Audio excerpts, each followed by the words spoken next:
शेतकऱ्यांच्या खात्यावर पैसे तातडीने जमा. होय, राहाता तालुक्यातील शेतकऱ्यांच्या खात्यावर सोयाबीनचे 3,55,00,000 रुपये जमा. हमीभाव केंद्रावर 9,000 क्विंटलहून अधिक खरेदी. नोंदणीसाठी 31 जानेवारी 2026 पर्यंत मुदतवाढ. शिर्डी. शासनाच्या हमीभाव खरेदी योजनेचा राहाता तालुक्यातील शेतकऱ्यांना हमीभावाने खरेदी केलेल्या सोयाबीनचे 3,55,00,000 रुपये संबंधित शेतकऱ्यांच्या बँक खात्यात वर्ग करण्यात आले आहेत, अशी माहिती बाजार समितीचे सभापती यांनी म्हटलेलं आहे.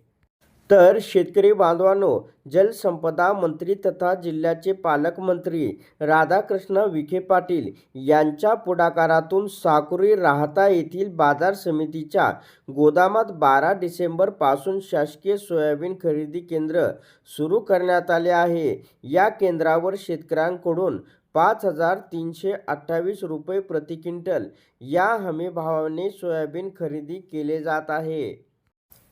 तर शेतकऱ्यांनी विक्रीसाठी आणलेले स्वच्छ व 12% कमी आर्द्रता असलेले FAQ दर्जाचे सोयाबीन या केंद्रावर स्वीकारले जात आहे. 8 जानेवारीपर्यंत या केंद्रावर एकूण 9,172 क्विंटल सोयाबीनची खरेदी झाली असून त्याचे पैसे तातडीने शेतकऱ्यांच्या खात्यावर जमा करण्यात आले आहेत.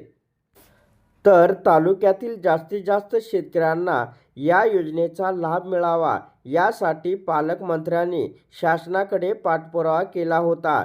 त्यास यश आले असून आता नावनोंदणी मुदत 31 जानेवारी 2026 पर्यंत वाढवण्यात आली आहे.